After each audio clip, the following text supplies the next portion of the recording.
বাংলাদেশ থেকে কোনো অপরাধী যেন সীমান্ত দিয়ে পালাতে না পারে সেদিকে কঠোর দৃষ্টি রাখতে বিজিবিকে নির্দেশ দিয়েছেন স্বরাষ্ট্র উপদেষ্টা জাহাঙ্গীর আলম চৌধুরী। সকালে বিজিবি সদর দপ্তরে আয়োজিত এক অনুষ্ঠানে এ নির্দেশ দেন তিনি। এছাড়া সুষ্ঠু নির্বাচন আয়োজনে বিজিবিকে সচেষ্ট থাকার আহ্বান জানান স্বরাষ্ট্র উপদেষ্টা। পিলখানা সদর দপ্তরে অনুষ্ঠিত হয় বিজিবি দিবস।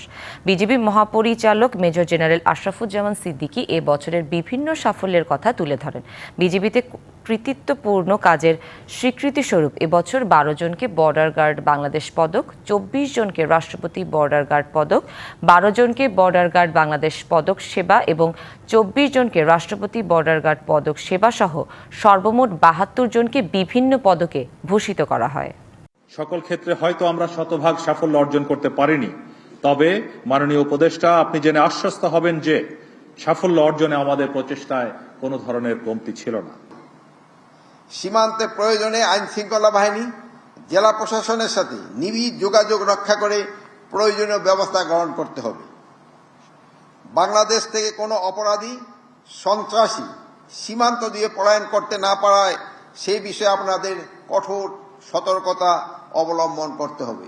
নতুন এবং ফিরে আসা গ্রাহকদের জন্য নগদে চলছে ক্যাশব্যাক সহ প্রতিদিন হাজারো উপহার জেতার সুযোগ। হবে আশা আর ফেরা, সারপ্রাইজ সেরা।